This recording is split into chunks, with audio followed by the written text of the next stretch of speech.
Please continue. All right. So we're going to start with looks like glaucoma. Is this normal tension glaucoma? So what is so different about normal tension glaucoma is that it is a very challenging disease. It has many nuances in diagnosis, treatment, and monitoring. It's defined as a progressing optic neuropathy with a pressure of less than 22. Our first problem is we record only a snapshot of the 24-hour IOP. So we have no idea whether the pressure that we are recording is really the pressure that is for all 24 hours. And then what is the problem? Making a diagnosis can be very challenging because glaucoma itself is complex and involves many variables. There are many other pathologies which can masquerade as glaucoma. For instance, if you look at all these pictures, it is difficult for us to say which of these is 100% glaucoma. So how do you identify normal tension glaucoma? In NTG, the optic disc rim may be significantly thinner, especially inferior temporally. The optic disc hemorrhages and parapapillary disc atrophy, particularly in the beta zone, may be more commonly observed in patients with NTG, and the visual field defects tend to be more focal. Now, if you look at this disc, you can find out that there is an inferior notching with a small superior disc hemorrhage, which is typically a NTG disc. The most important part of the is the diagnostic workup for NTG, because you got to do a careful and comprehensive ocular and systemic history and examination. Questions should be posed regarding any previous episodes of IOP elevation. Ocular trauma and inflammation, use of medications, especially if the patient has been using steroids in the past for a long period of time, sleep-related breathing disorders like sleep apnea, nocturnal blood pressure dips. In particularly, obstructive sleep apnea has now proven to be a very significant risk factor for NTG. You have to also look for significant history of hemodynamic crisis, for example, an acute blood loss in case of a trauma. In case of an anemia, has he had blood transfusions? Has he had some syncopal attacks? Neurological symptoms like dizziness, weakness, headache, syncope, diplopia, and loss of consciousness. There are problems with IOP itself because IOP measurements could be erroneous. IOP is known to have diurnal variations. Peaks of IOP are always outside of office hours, and IOP is dependent on the corneal thickness.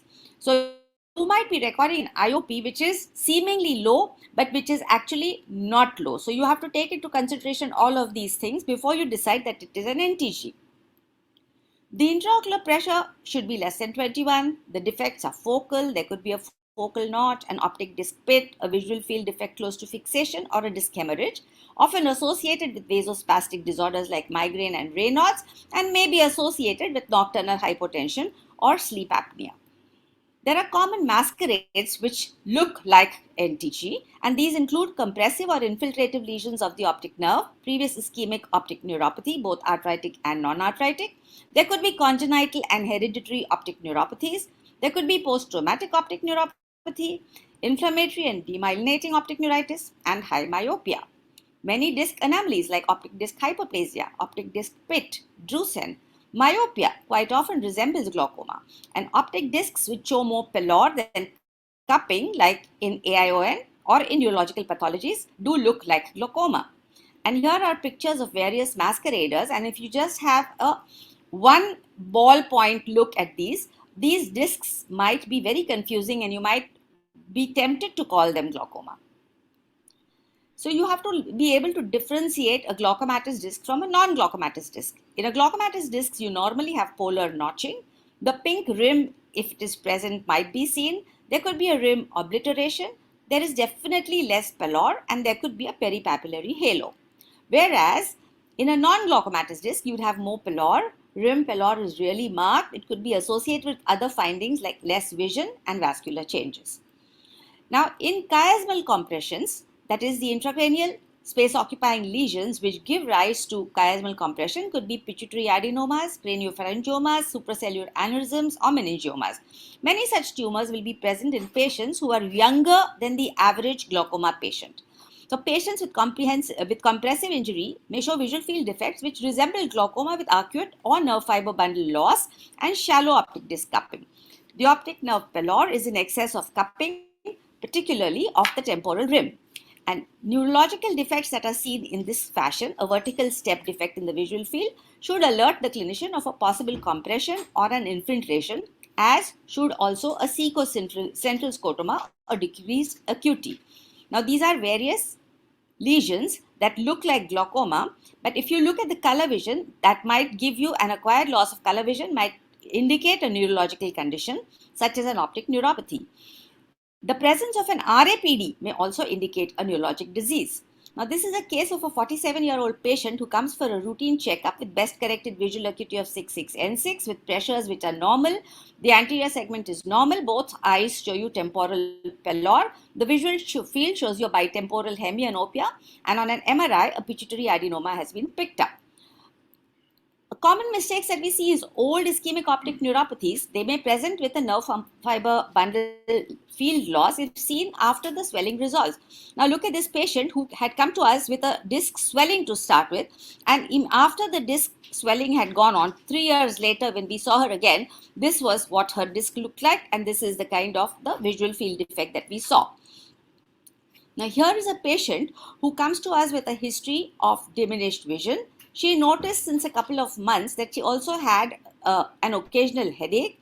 She had best corrected visual of 6/12 and 6/9 with N6. Her anterior segment was within normal limits.